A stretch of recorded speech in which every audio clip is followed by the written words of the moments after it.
Yes, so we can hear you. All right, thank you. I can see we are doing 18. I think should be 20 now, participants. Let's give people maybe like 5 minutes, the ones who are still joining.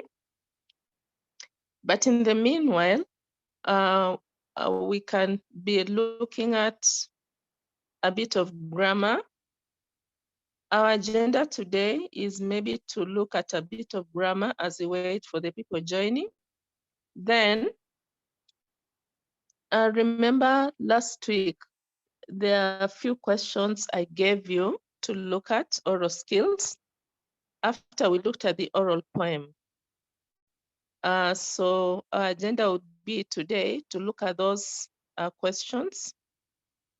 There are about 3 of them. The first 2 are basically questions to do with presentation. And the other one is a conversation, which we'll write down and we'll look at a few questions related to the conversation, still testing the oral skills. Now we'll see if time allows, then our last agenda today will be to look at a letter writing. So let's see what we'll be able to cover within the next 1.5 hours. All right. I don't know if I gave you this question because I remember the last time for grammar, we looked at use of phrasal verbs, and then we looked at using the correct form of the word given in brackets to complete the blanks. I am not sure if we looked at the questions on direct and reported speech. Did you look at that? No. No, we didn't, okay? Okay, so as we wait for the rest, when we are 30, we'll start. Let's be writing down these grammar questions. This is a direct quote. So you quote, opening inverted commas. I visited, I hope you're writing. I visited Kenyatta Market yesterday. I visited Kenyatta Market yesterday and paid for my parking for next year. I visited Kenyatta Market yesterday and paid for my parking for next year. Okay, so put a comma and then closing inverted commas because it is direct speech. So it should be, I visited Kenyatta Market yesterday and paid for my parking for next year, comma, then closing inverted commas. Now Victoria told her secretary. Victoria told her secretary. So I read that once again. I visited Kenyatta Market yesterday and paid for my parking for next year. Victoria told her secretary.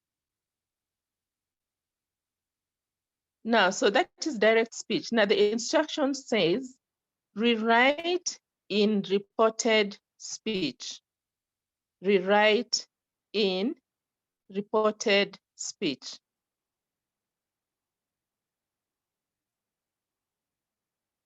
Have you gotten it? Edwin, give me feedback if you got it right. Njakai? Yes. All right, thank you. Thank you. Okay, the next one. Yes? A question? All right. Now the next one, opening inverted commas. You will soon realize, the kind of work I have been doing in this house. You will soon realize the kind of work I have been doing in this house. So make sure you put an opening inverted comma at the beginning. So you will soon realize the kind of work. You will soon realize the kind of work I have been doing in this house. I have been doing in this house. Then after house, put an exclamation mark.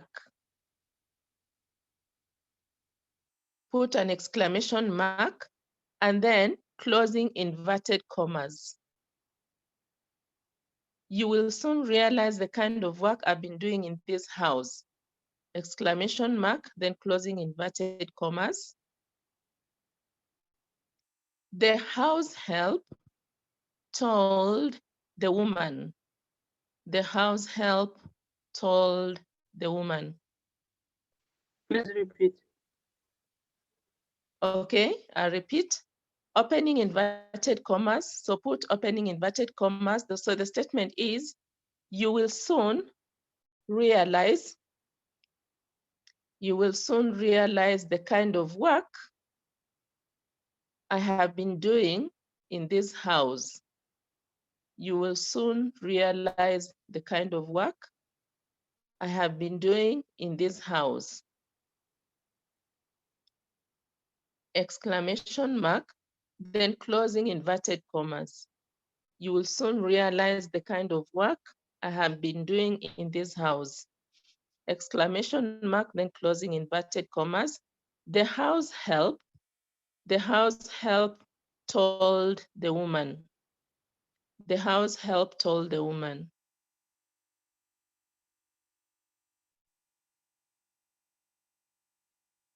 So the instructions are, rewrite in reported speech.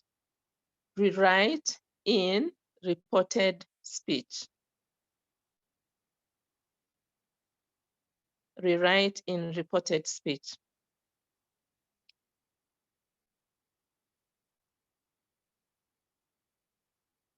Then the third one is slightly different from the first two. The third one reads, the passenger informed the conductor that she was alighting there and that she wanted her change. The passenger informed the conductor that she was alighting there and that she wanted her change. The passenger informed the conductor that she was alighting there and that she wanted her change.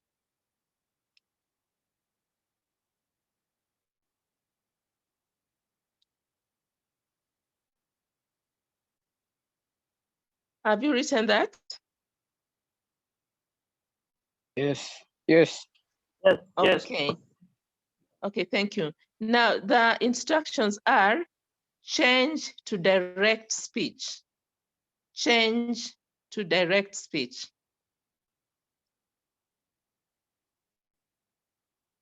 Okay. So you realize the first and the second one is direct speech, so you're changing into reported speech.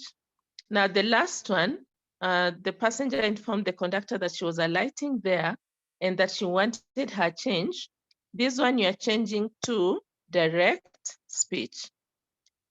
Okay, then one last one, and then I'll give you like 5 minutes to look at it. Then you go through, and then we move on to today's agenda. Now, the last one, remove, the instructions are, remove the gender biasness in the following sentences. Remove the gender, G-E-N-D-E-R. Remove the gender biasness in the following sentences. Remove the gender biasness in the following sentences. Number one, she arrived late. She arrived late, and the policeman denied her entry into the hall. She arrived late, and the policeman denied her entry into the hall.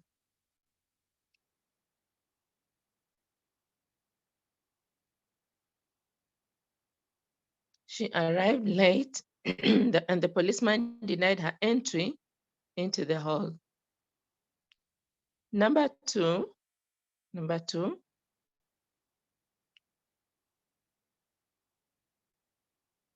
our head girl spoke enthusiastically. Our head girl spoke enthusiastically about the good performance of the school. Now, the spelling of enthusiastically is ENTHUSIASTICALLY.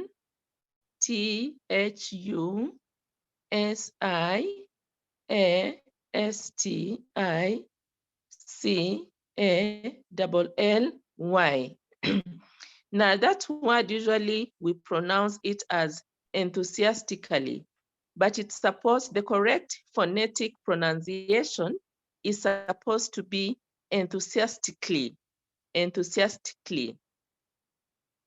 So the sentence should actually read, our head girl spoke enthusiastically about the good performance of the school.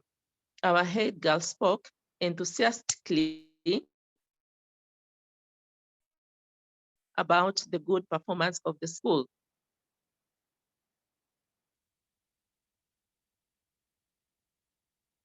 All right, so I give you 5 minutes to just quickly go through the work, then we revisit and move on to today's agenda.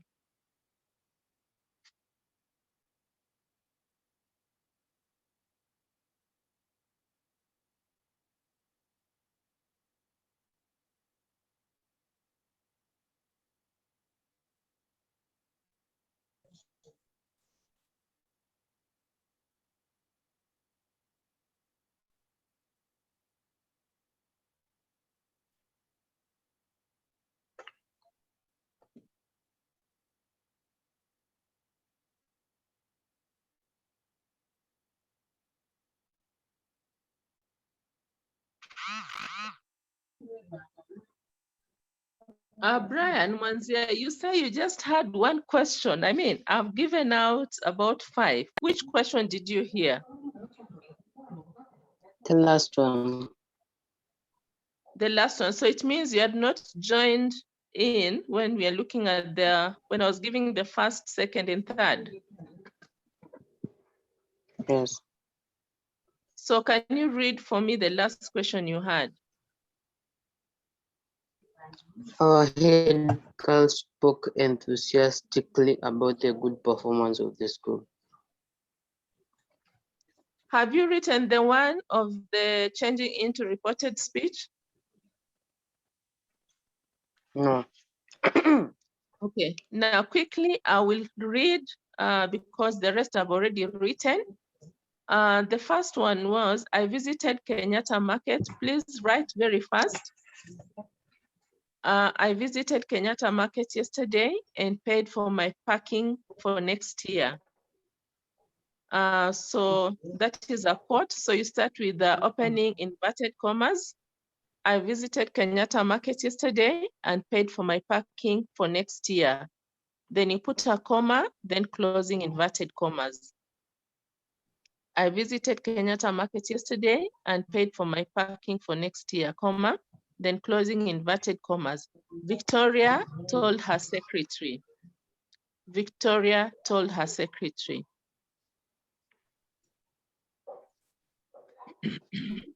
So the instructions are rewrite in reported speech.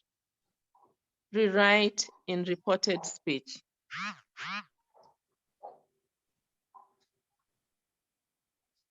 Have you gotten that, Brian?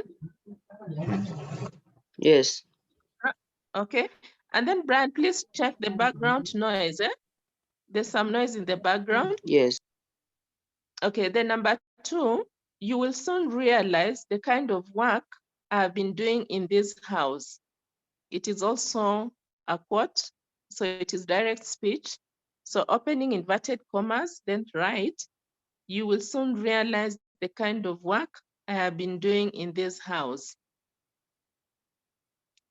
Then put an exclamation mark and then closing inverted commas.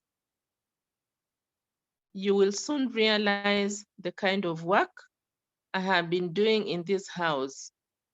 Exclamation mark, then closing inverted commas. The house help told the woman. The house help told the woman. The house help told the woman. So rewrite in reported speech. Rewrite in reported speech.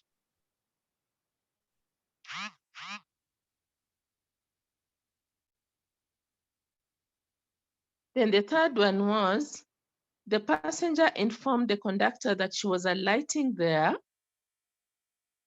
The passenger informed the conductor that she was alighting there. The passenger informed the conductor that she was alighting there and that she wanted her change. And that she wanted her change.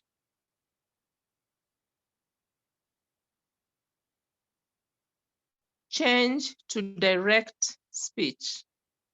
Change to direct speech.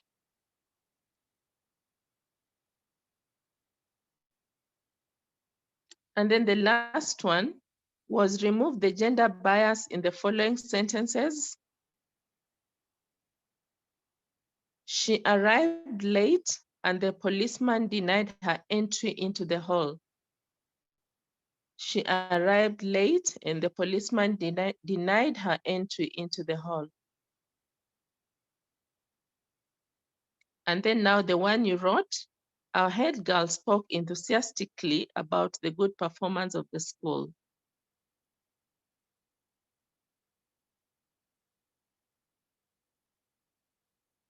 All right.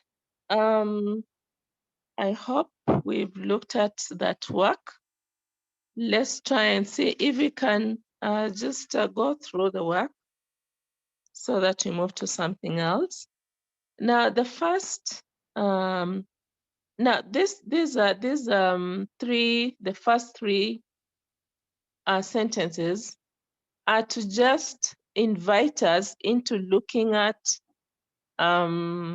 writing, changing direct speech to reported speech, and changing reported speech to direct speech. Now, this can be challenging, especially if it is that you've been asked to change from reported speech to direct speech. Because key is for you to pay attention to punctuation, for you to pay attention to capitalization. For example, I want to draw attention to number 3, the one that says the passenger informed the conductor that she was alighting there and that she wanted her change. Maybe as we go on, I would like to see what you've written, because changing to direct speech can be very tricky.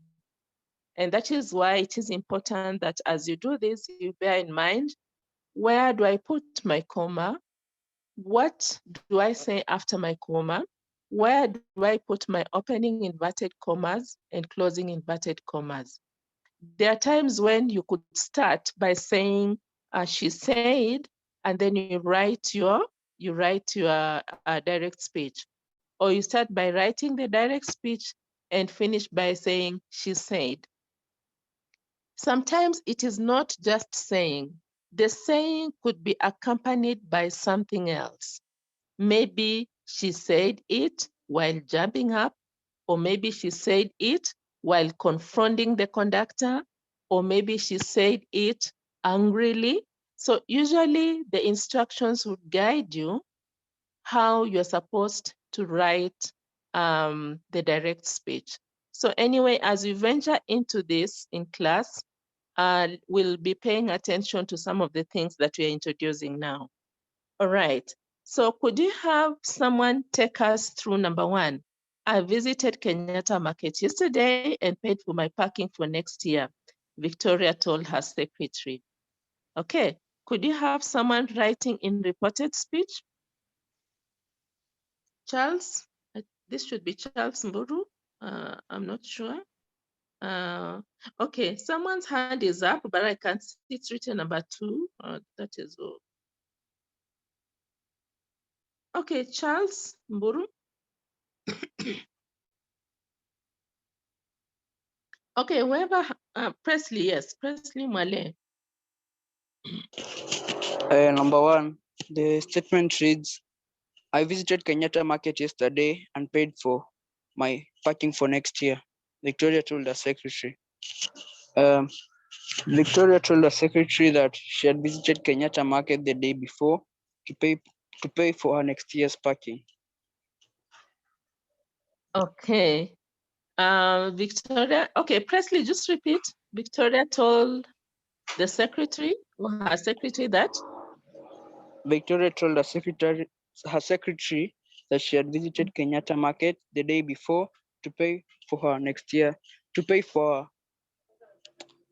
her next year's parking.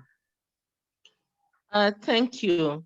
The first part, I think it's okay. This is David Jenga. David Jenga, please. Victoria told her secretary that she had visited Kenyatta Market the previous day and paid for her packaging for the following year. All right. That is something that Presley missed and had paid, okay? Now, I want us to take note of the tenses.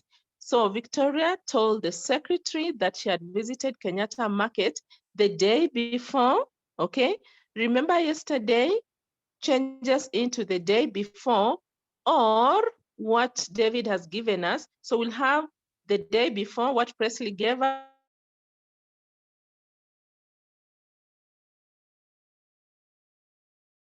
us or what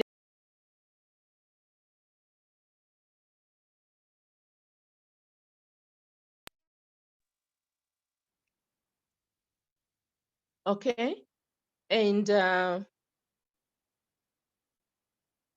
sorry.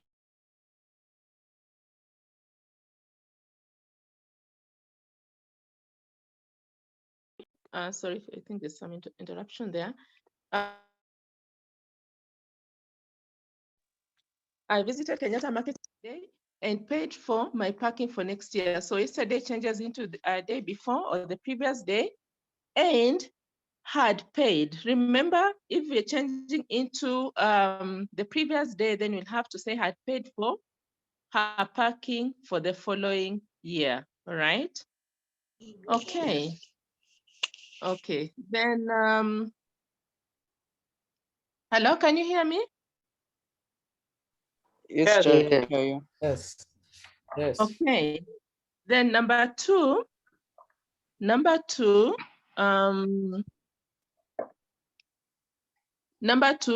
you will soon realize the kind of work I have been doing in this house.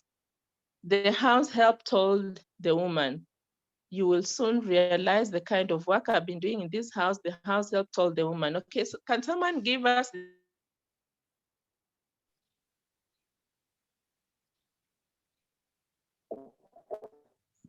the answer to the house help told the woman that she will soon realize the kind of work she has been doing in that house.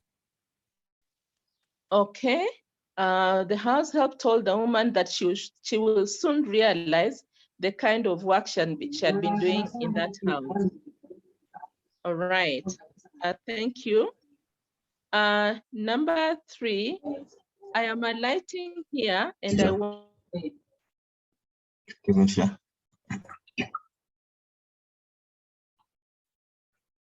my change. I am alighting.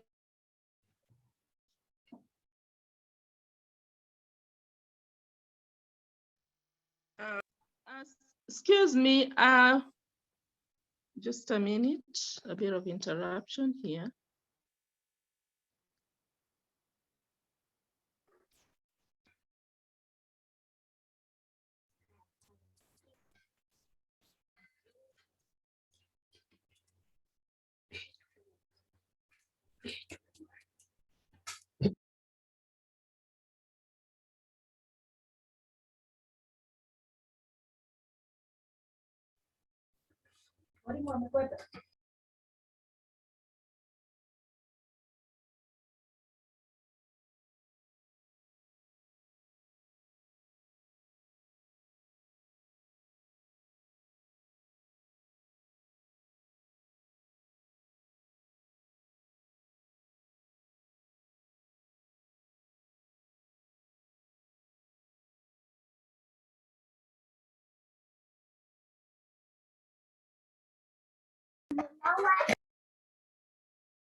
Inform the conductor.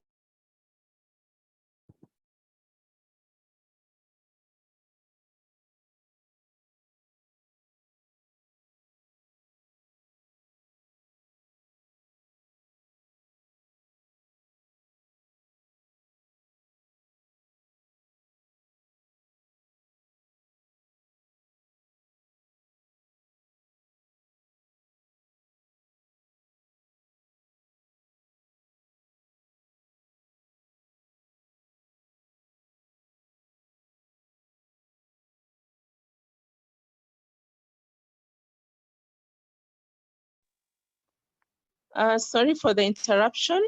Can you hear me? Yes. Yes. Yes. So I was giving you the answer to number 3. This is changing to direct speech. Now I want you to see how, of course, we punctuate that. I am alighting here and I want my change. I am alighting here and I want my change. So opening inverted commas, I am alighting here and I want my change, comma, then closing inverted commas. The passenger informed the woman. The passenger informed the woman. So you can either write it that way, or you start by saying the passenger informed the woman, comma, the passenger informed the woman, comma, I am alighting here and I want my change. I am alighting here and I want my change, okay? So you can say that, or you can say the passenger told, sorry, not the woman, the passenger told the conductor, okay? The passenger told the conductor the passenger told the conductor, I am alighting here and I want my change. So there are 2 ways of writing it. I am alighting here and I want my change. Then you put a comma, closing, inverted commas, the passenger informed the conductor. Or you can say, the passenger informed the conductor, comma, I am alighting here and I want my change. I am alighting here and I want my change. So like I told you, usually changing to direct speech is a problem. Okay, now,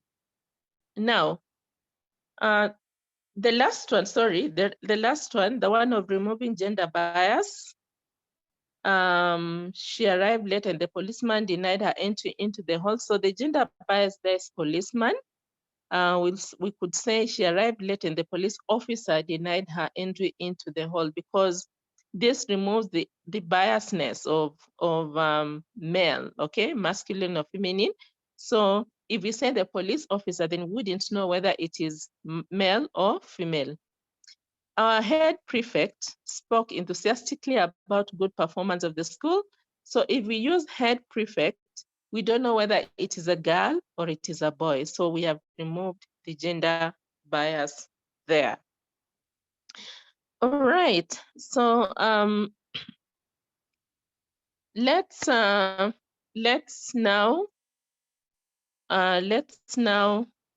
look at this question. I hope I gave it to you last week. I'll give it to you, and then I'll ask you to look at it for 5 minutes, and then we go through it again. Now, Excuse this is about yes. Yes, I Let have me a see. question. Yes, Brian. In the changing the indirect speech to direct in the direct speech to indirect speech in number 1, can you say that instead of saying that instead Can you of say? saying that instead of the saying that in the Victoria told her secretary that she had visited Kenyatta Market the day before and had paid for her parking for the coming year. Can you say that we can say that had paid for her parking for the forthcoming year?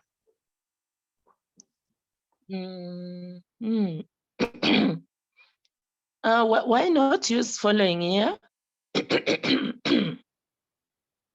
Yes, following instead I was confusing following coming. Can you say that instead of using following year?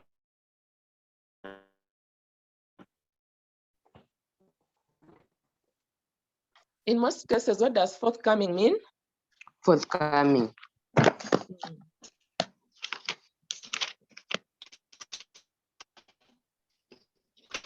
Following, isn't it? Following, isn't Yes. it? Yeah, so let's stick with Yes. following. Right. Yes. Okay. Now, let's look at. I want you to just take 5 minutes to look at this question on oral skills that we had. I think I'm having a little bit of a hitch of internet. When I leave, don't leave. You'll be looking at the question so that I reconnect again. Now, you are a talk show host. Do you remember that question that I gave you? Please go Yes. through your. Yes. Yes. Please take a 5 minutes. 5 minutes to just go through it as I reconnect. The net seems to be unstable. Kidogo. Just take 5 minutes as I reconnect. Okay. So I will slightly leave to reconnect, then I'll come back after 5 minutes.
Okay, so let's see. I said this is about presentation, and in this case, we are looking at how you can prepare for the interview. All right.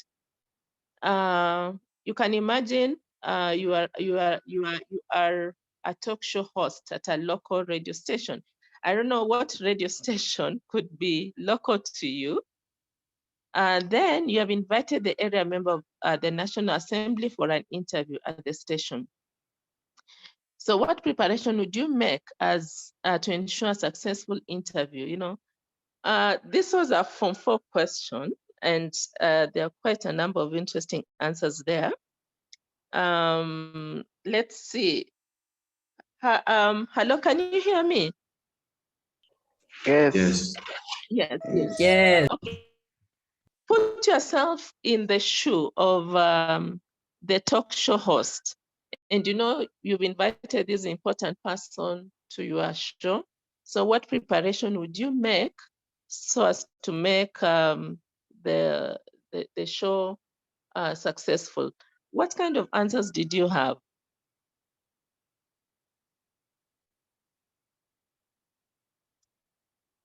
What kind of answers? Anyone? Just say whatever answer you have will correct you. I will prepare a questionnaire to ensure that I don't confuse my questions. You'd prepare a questionnaire to ensure that you don't confuse your questions. Mm-hmm. So that is preparation. Prepare a questionnaire so that you write your questions systematically. You don't confuse. That's right. Next. Yes, Peter. Peter, you are saying rehearsal. Can you explain what rehearsal means, Peter?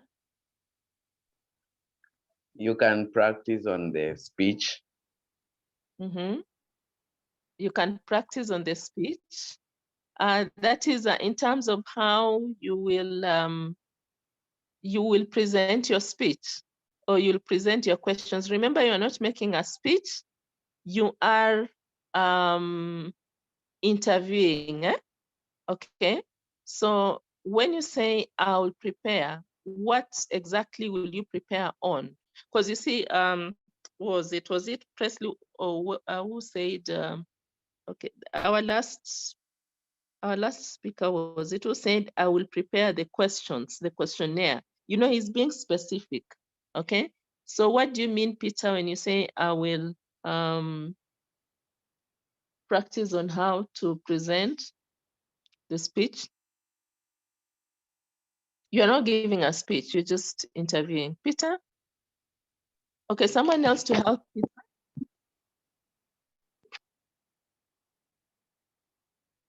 Yes, Peter, we are listening. No, yes, Chits was wrong. Sorry? Yeah, rehearsing is not correct. No, rehearsing is correct, but you got to be specific on what is it that you are rehearsing. The only, yes? I was intending on the speech, practice on the speech so as to gain fluency. Oh, then in that case, if you say I'll rehearse on my fluency during presentation, that is okay because it is an interview, okay? So talking of rehearsing on my fluency during the interview, not during the speech. Is that now clear, Peter? Yes. Okay, thank you. Any other person?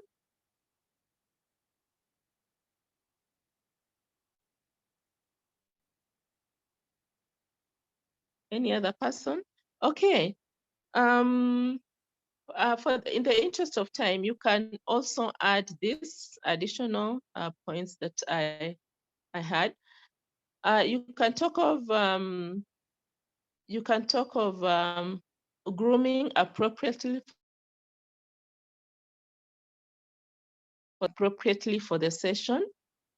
you know, this is an important person you're waiting for. If you have watched talk shows, although this is a local radio station, you cannot just groom inappropriately.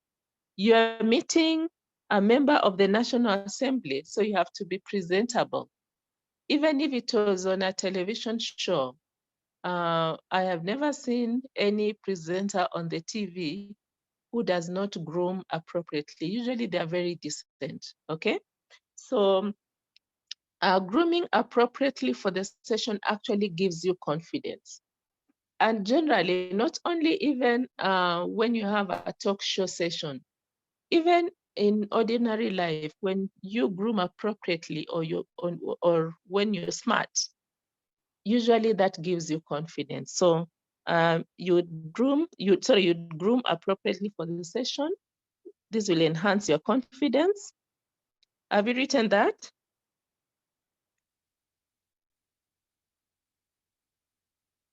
People? Hello, can you hear me? Yes. Yes. Yeah, the next point would be you can say I would book for appointment with the MP to confirm attendance. You know, MPs and MCAs and some of your parents are members of parliament, etc. Usually they are usually very busy, okay? So you would say I'd book for appointment with the MP to confirm attendance. You know, these are preparation. We are looking at what you need to do before the day. You can set the time and the hour, but the person has not confirmed whether he'll come for the talk show. So you realize the talk show is at 10 and the MP does not turn up. He tells you, oh, I thought it was in the afternoon. So you need to confirm with him prior. This is what you call preparation. Confirm with him prior to the day so that you confirm whether he will attend the show. So that would be point number 2. Number 4, actually, in addition to the 2 that Peter and Presley gave us. And then the 5th one is to do research on the topic.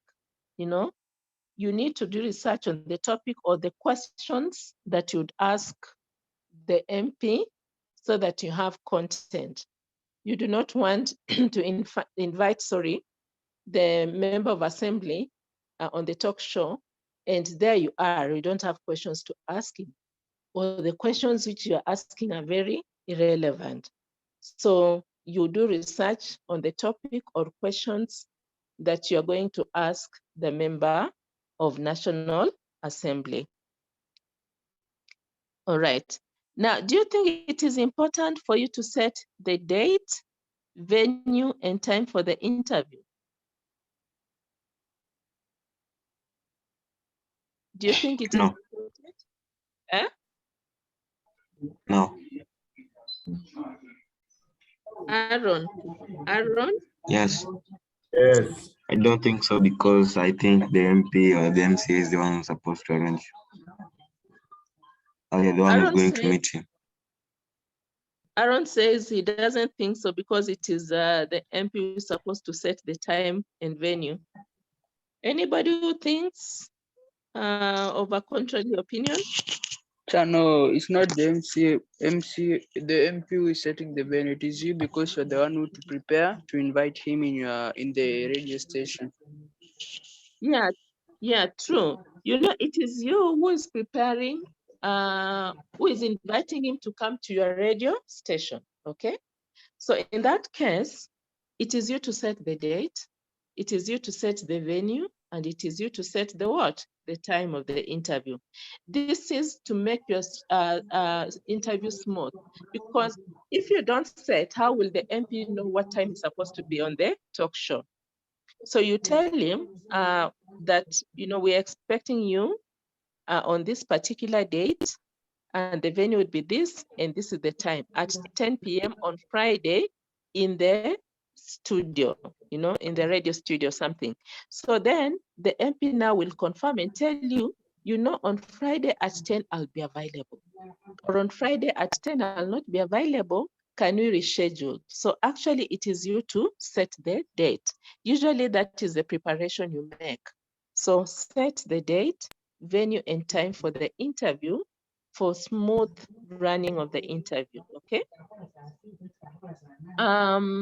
Then also just ensure that all apparatus are in good condition and working. I don't know if anyone has ever been in a radio station. Have you ever visited a local radio station? Matilu. No. Matilu has. Yes, No. he Where? works there. Barak Paul. Able give me proof. Ish. And Miyako Matilu, please check the background noise. But that is not me. That is somebody else who was registered with my name. Who is this who was registered with their name? So we have two Miyako Matilus.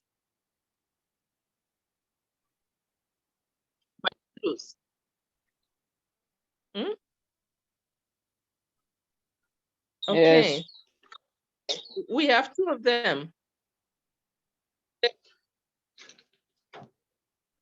And that is interesting, eh?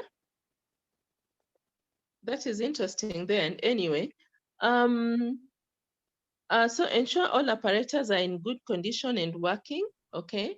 In a radio station, usually there are speakers, there are lights. So it is important that you prepare by ensuring that all the apparatus are in good condition so that you don't start your interview and the speakers are not working, the lights are not working, everything is in confusion. You only sort that confusion by making sure the apparatus are working so that when you start your interview, it is smooth going. Then, of course, also just confirm from the member of the National Assembly that they are attending. After you've given the date, venue, and time, confirm to them that yes, indeed, they will attend at that particular time on that date. All right. Now, this is just about presentation. I have a question. Yes. Yes, Caesar Rabala. Could you say, due to, let's say, if this meeting was to be held in somewhere 2020, or if us as candidates met this exam during this coronavirus period, could you say that the person will ensure that all the protocols of COVID-19 are observed, or that is not, it's not relevant? No, it is relevant. It is very relevant because you are looking at what are the circumstances like in the prevailing situation, isn't it? Yes. Sorry, someone has noise in the background. Thank you. So Caesar, because of that, it is okay. It is okay for you to say that you'll ensure that all protocols are observed. That goes into part of the preparation because of the prevailing corona circumstances. Okay. Yes. All right. Okay. Any other question? Yes, Chair. Question. Yes, Nick. Is it Nick Kimathi asking? Yes. All right. Yes. So, whereby we've given a point to do with confirm with the member of National Assembly on the details with the meeting and to arrange the details. For example, the date and the venue. Can we give those two as the same point? There could be two different points, because definitely if you're running an interview, you have to set the date, venue, and time for the interviewee, okay? So that is one point. And then after you set this, then now you can confirm with the person if they are available at that time. So the first one has to do with setting the date, a time and venue of the interview. Then the other point is now confirming with the person whether they are available, because you can set and they're not available. So, or you can set and they tell you, no, I will not be available, I'll be available on this other day. So you treat this as 2 points, okay? If you write it as 1, it will only be marked as 1 because 1 is about date, time, and venue, and the other one is about availability. All right. Okay, thank you. All right. Any other question? Because I want us to move to the next question. All right. Okay. So we will revisit this. We revisit this, I think, in the last unit of presentation, and then in Form 2, Term 1, towards the end of the term, about interviews and presentations, okay? Now, question D, it's an interesting one. Did I give you question D, the school captain, the one of the school captain? No. All right. Okay, this is an interesting one, but you can attempt. Eh? Yes.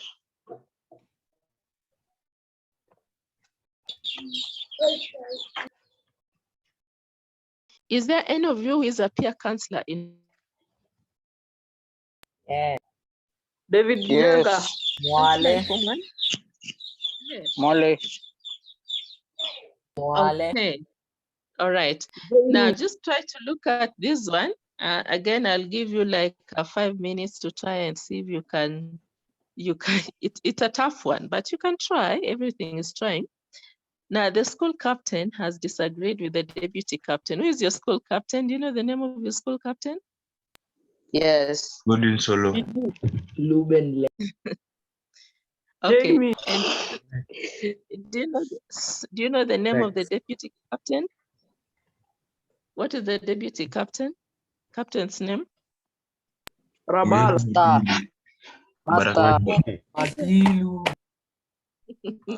Master. Now you guys are choosing your own school captain and deputy, but you can wait until you're in Form 3, yeah? Maybe Rabala or Caesar or Matilu would be one. Hello. The school captain. Polo is the academic captain. Okay.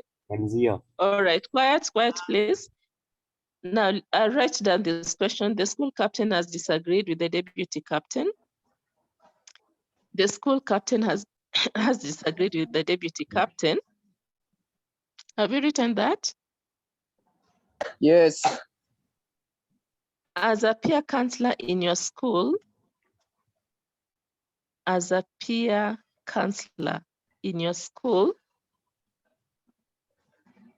you decide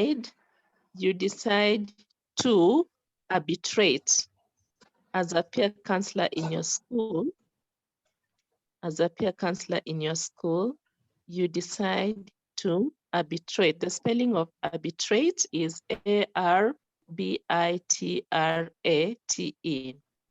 As a peer counselor in your school, you decide to arbitrate.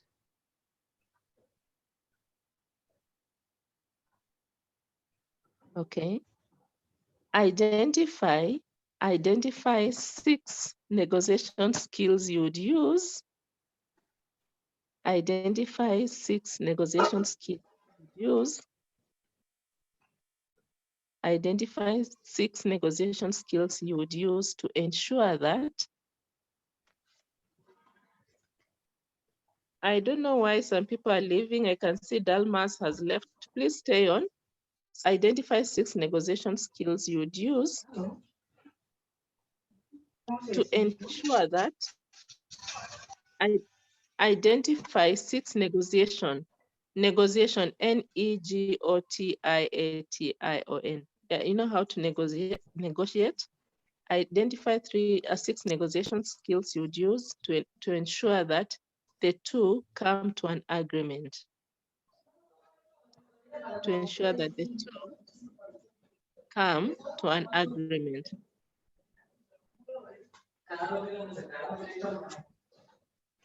Right? Excuse me, Mwalimu. Yes. When you're talking of negotiations, which kind of skills are these? That is what I want you to try and do. Okay, what will you do? For example, you will use polite language, courteous language, Oh, okay. you use persuasive language. So I want you to try and identify 6. Don't worry, if you don't get them right, you'll go through them. Sasawa. Sasawa, there's some noise in the background. Aaron, there's some noise, eh? Okay, so I give you like 5 minutes. Please identify so that we go through it again.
Okay, I don't know what answers you have.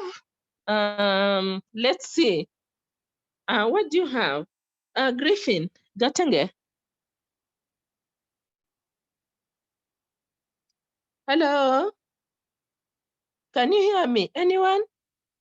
Yes, madam. Yes. Yes. Yes, yes. Okay, thank you. Griffin, please give us what you have. What answers did you write there? Gatenge? Okay. Griffin, quiet. Njakai? Excuse me. Being listening to each side carefully.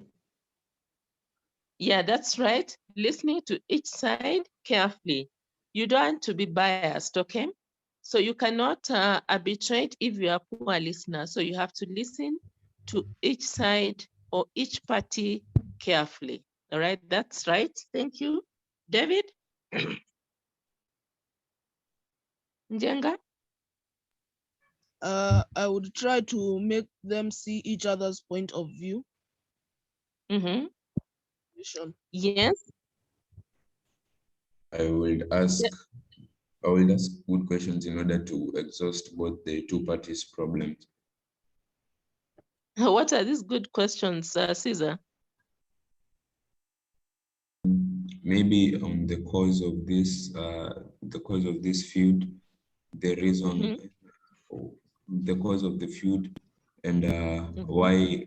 I'll think of how can they resolve it, and how can they maintain these resolutions that they've made, so that they may work together. Okay, so thank you. I agree with what David and Caesar have said. David says persuading them to agree to each person's perspective.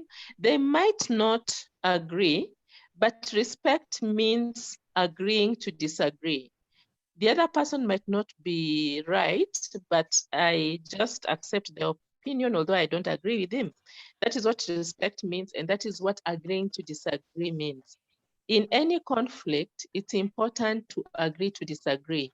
You might put a point which might not be correct, or I don't agree with it, but agreeing to disagree means I will give you time to express yourself, and then I'll also express myself. And then also what Caesar said is very important. You know, as an arbitrator or a person who is trying to resolve a conflict, it is important that you weigh the kind of questions that you ask, okay? Ask questions that will give each party time to explain their role in this conflict, what happened, what came about, so that again, as you ask, you are not taking parties. You know, you're not siding, or you're not partisan. You're not siding with one person or asking this person this question and asking the other person these questions that will look like it intensifies the conflict. The question should be to help them resolve the conflict. So they should be designed well as a way of helping them to resolve the conflict, as Caesar said. Okay, that is great. Any other person? Any other person? So you need to have decision-making skills, not while trying not to be biased, so that you can avoid misunderstanding, creating misunderstanding between you and them. Okay. I have decision-making tactics. So it means you employed tact. You employ tact, in this case, proper decision-making tact, so that you are not biased. Thank you, Presley. Any other person? We're learning to maintain proper eye contact throughout the meeting so that we know whether someone is telling the truth or someone is lying when trying to resolve the conflict. Okay, so it's important for you to maintain good eye contact, because you know sometimes our non-verbals, the non-verbals talk a lot.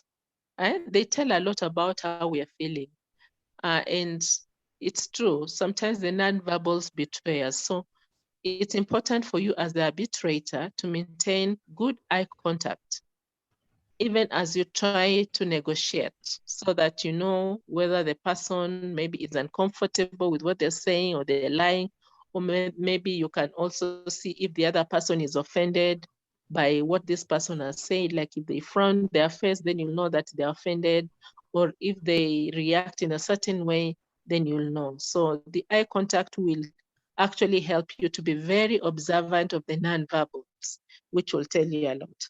Okay, so thank you, Aaron. Any other person? Any other person? Trying Yes, as much. maintaining a pleasant tone. Edwin, by? Which tone? Maintaining a pleasant tone. Okay, let's talk of being polite. Okay, being polite, using courteous language, because tone would also still be within being polite and courteous. You know, if you're going to use a harsh tone, then you are not being courteous or polite. So true, use polite or courteous language. Any other person? So you also have to ensure when you involve the talks from both of the sides, you also have to ensure that every time if there's time, if time is restricted to the, for example, to the school captain, you should ensure that the deputy school captain is also silent and listening, so that so that other problems don't arise in the arbitration process. Yeah, in the arbitration process, okay? Thank you, Brian. That is it. Is there any other person? Because I just like to give us additional points, and then we move on to our last item today. Yes? Please. Trying to be able to, trying as much as possible to be assertive as the arbitrator. Yes, thank you, Aaron. That's a very important point. Try as much as possible to be assertive, okay? You know, assertiveness means you are being firm and friendly, okay? You are not just being submissive and you are not being aggressive. Actually, assertiveness falls in between submission and aggression. And assertive means I am firm and friendly, because you cannot be an arbitrator if you are not firm, if you are not assertive. That someone says this, oh, you take it. Someone says this, oh, you take it. Then you'll not bring these people into a win-win situation. So the point you've given us, Aaron, is very important. Try to be as assertive as possible as an arbitrator, okay? So assertiveness, thank you. All right, any other person?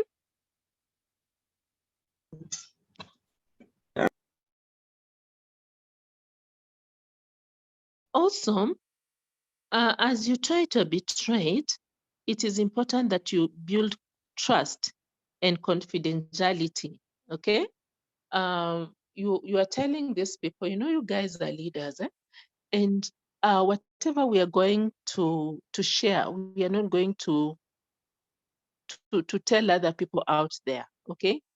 Whatever you'll tell me or whatever I'll say in this meeting will be confidential, will not go spreading out and saying, oh, the head boy said this, or the deputy said this.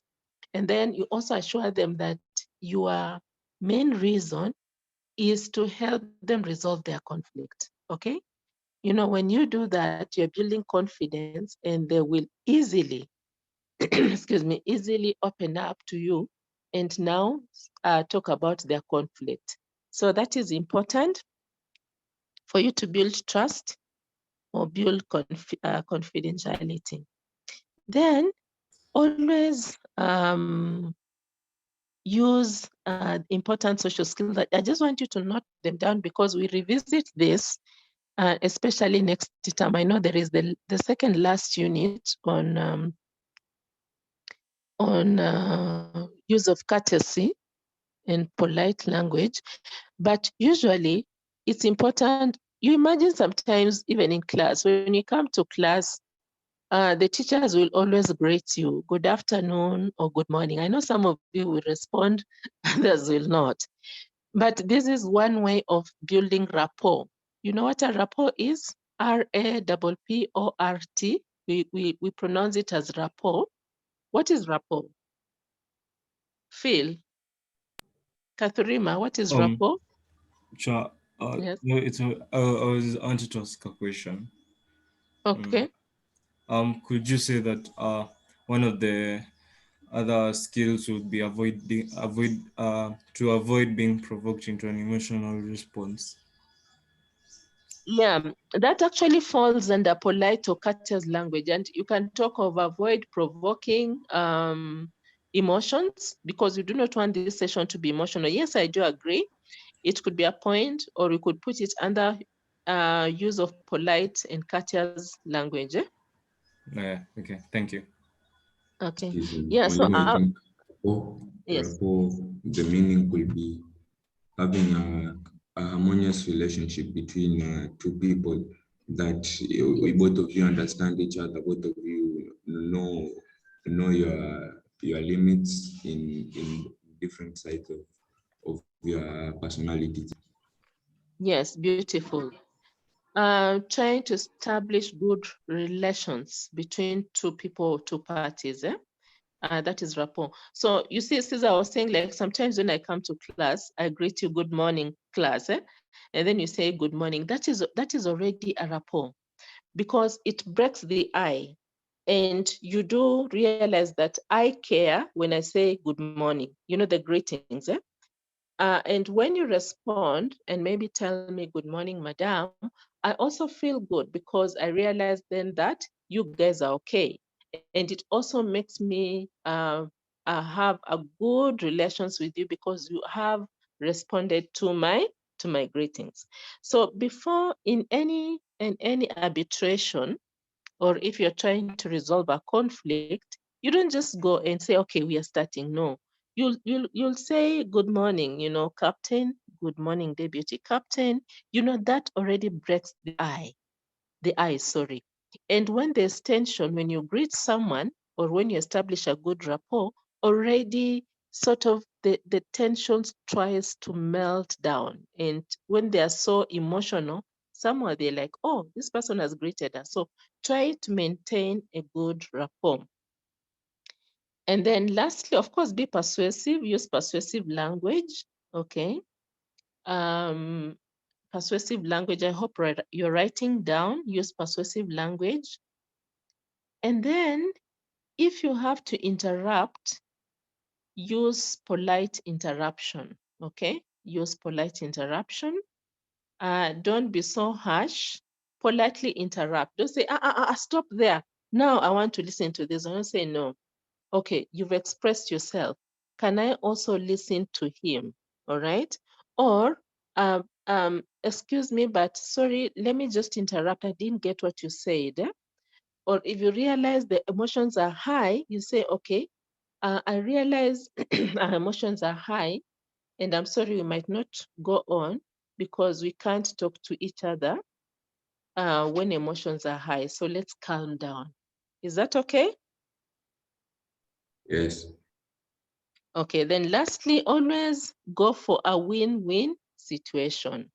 Always go for a win-win situation. That is what a good arbitration means. All right, if there's any question, please ask, because I want us to just easily write down our last item, which will also serve as our entry point in our next lesson next week. Is there any question?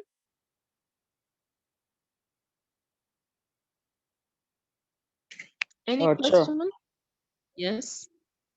There was a debate somewhere in the internet that the media are having too much freedom because they go beyond limits nowadays, because sometimes you find them asking rhetorical questions to people, and sometimes they get even personal.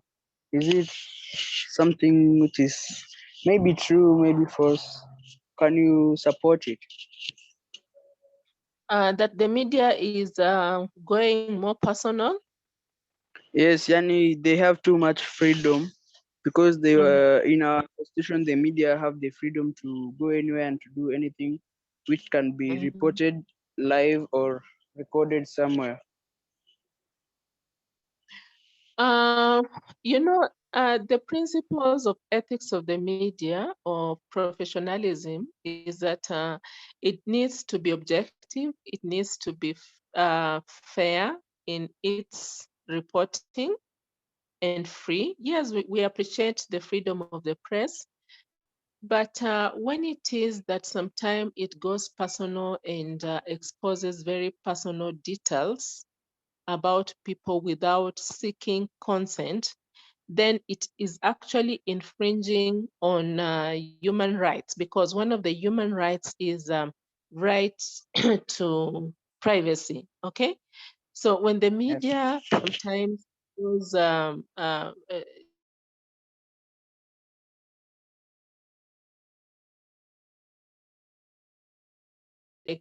exposing personal detail, the rules of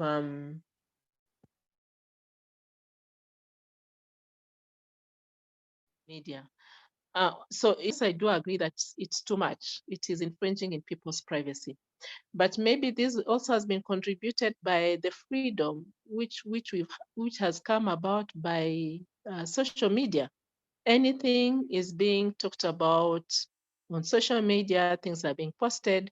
So unless maybe this is curbed, and then we might not necessarily also blame the what? Blame the media. There has to be a law where there's some privacy, right to privacy. I think that's my feedback. Okay. Yes, yes. Right. Okay. Is there any other question?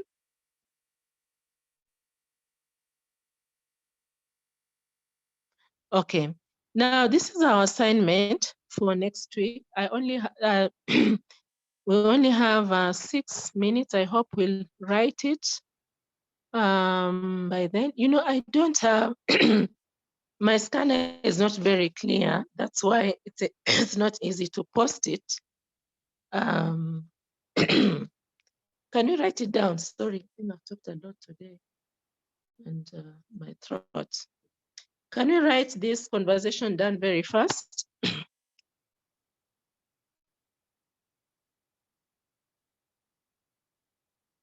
Hello?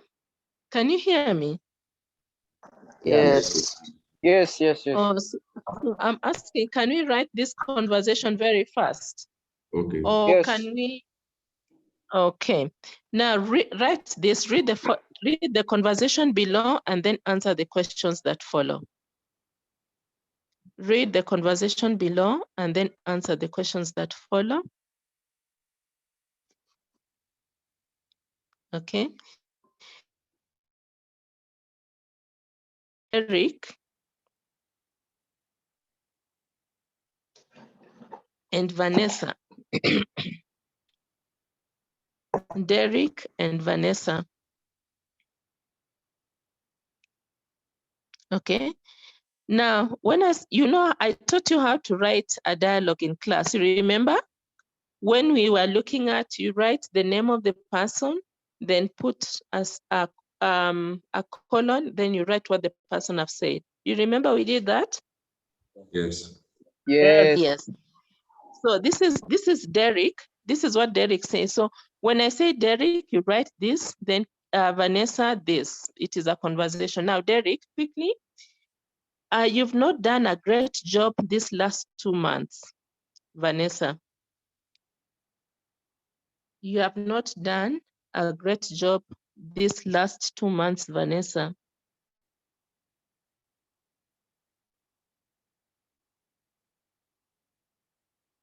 But we really need a new editor. We really need a new editor.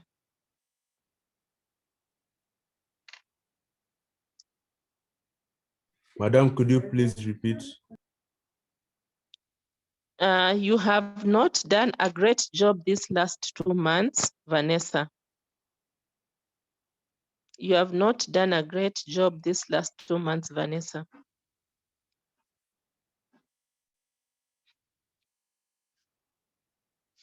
But you know, we really need a new editor. But you know, we really need a new editor.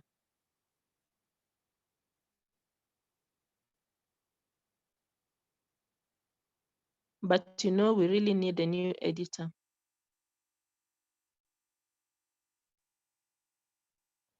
So we have decided to make changes.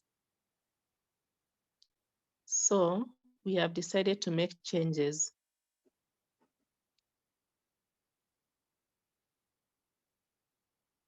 So we have decided to make changes. So that is what Derek says. And this is what Vanessa says. So you write Vanessa and then write what she says. Vanessa says, I am not surprised. I am not surprised. I know I've made my share of mistakes. I am not surprised. I know I've made my share of mistakes. I know I've made my share of mistakes.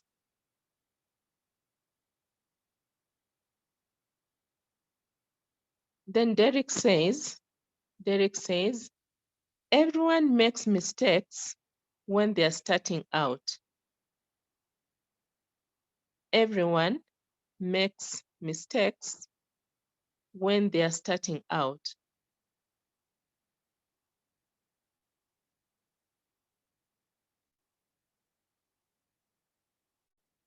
Everyone makes mistakes when they are starting out. And you have been carrying a lot of responsibility. And you have been carrying a lot of responsibility.